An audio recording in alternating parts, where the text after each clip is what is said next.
Well, it's a nice day. Actually, gonna be up in the 30s today, which is amazing since it was like 20 below the other morning. But the weather jumps around. But I was switching to my 24-inch bar on my 372, uh, partly because this one I know from when I was cutting out them trees. I've got that, it's starting to wear a groove here. So I want to rebuild this bar, which involves this file that goes and cuts down that groove. They work really well. Again, an Oregon product. In fact, I'm pretty much into the Oregon bars and chains and stuff. That just works well for me. They're a good value. But I was going to bring something up. I happened to watch a video early this morning on somebody. They were sharpening chains. This seems to be a real problem for people. And it isn't that big a deal. You have to think about what you're doing, but it's not that big a deal. Unless you don't, if you don't do it right, well, then it is a big deal because you just burn up stuff. But like now, like I say about rebuilding bars, this bar I've rebuilt 2 or 3 times. I've never had a sprocket nose roller go out on these Oregon bars. And this, though those say Husqvarna on it, it's actually it's made in Canada, but they're for Husqvarna, so they're really an Oregon bar. And this is an Oregon chain. But what I was watching is, people, they have a habit, when I'm out cutting in the field, the file I have with me is just a regular one without any guard on it, and that's great for touching them up. But eventually, it's very easy to start flattening the angle out. Okay, I made this fine cardboard demonstration tooth with my Swiss Army knife. So this comes in handy. What you find happens, people keep concentrating on here. I got to get this sharp up in this area. They keep cutting away. And what happens is eventually you change the angle of the tooth. You get it down to where it's like a rip tooth, which is no good for cross-cutting. That's where I like to touch them up in between touch-ups. To straighten them out is to use one of these, which again is an Oregon product. But they have got the angles marked on them. That just gives you a relative angle to the bar. That's all it's for. But like I say, most people eventually they start getting them straight like that. And you start cutting across like that. Like I say, you're making a rip chain and just wasting a lot of material.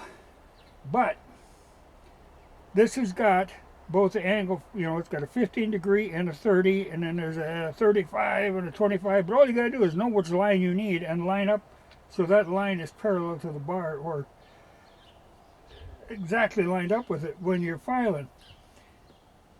The good thing about these too, what people have a tendency to do, like I say, they get down in here and they keep grinding away on here. Well, pretty soon you can kind of undercut that. You bring this back quite a ways and you get real thin up here. The idea of these, it supports the file so that your tooth is hitting there at just the right angle. These are a handy thing to have. I wouldn't mind, I carry it in my toolbox, but on that can, I carry this kind of file, which is great for that little touch-up stuff. Well, I carry both of these because there again, this is the one, the flat one for the rakers. And again, it's an important, okay, like say this is your tooth.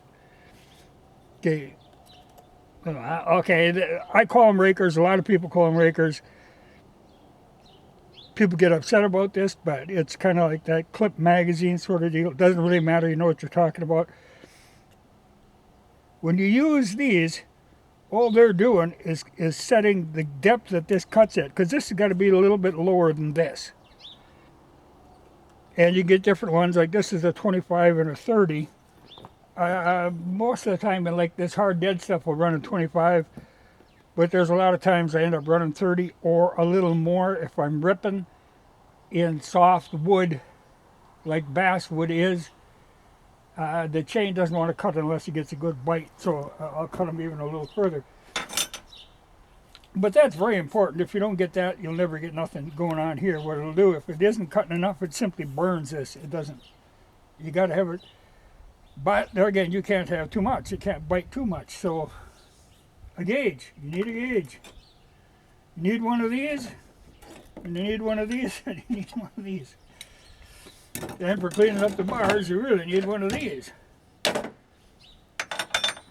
But it's not that difficult. And if you're just, you're wearing out a chain and throwing away, buying another one and keep on, it's just a waste of money. These things don't cost a heck of a lot. And the files are just replaceable, they just snap in there. But to get the one that you need, the size that you need, and that's important too, because if you get too small a one, it's going to undercut way under here.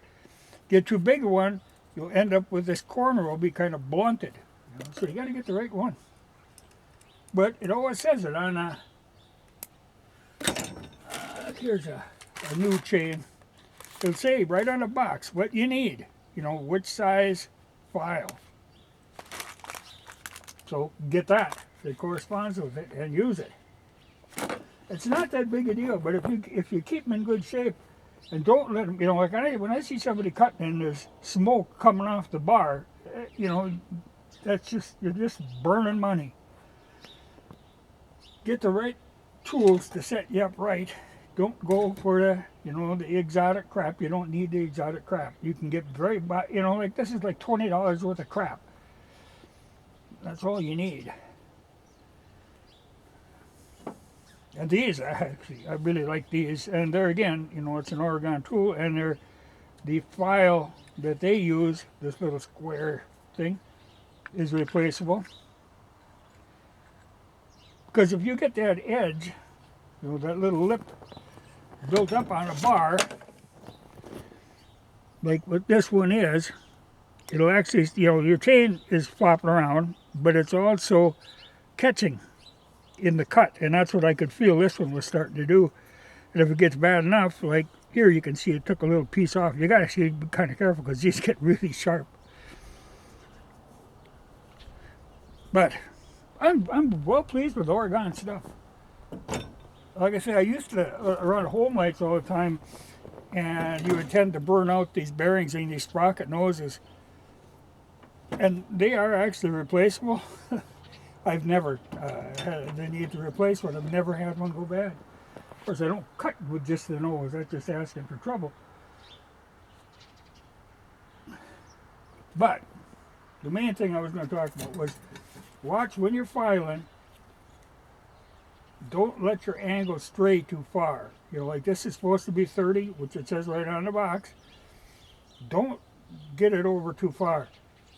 It's very easy to do that though when you're filing just with a regular file. It's very easy to, you can really feel it biting when you get in that corner. Well, you really don't want it to bite too much there. You want it to bite smoothly across the whole face. Well, nice day. I'm going to wash some clothes today even it's so warm. Melting snow, making water.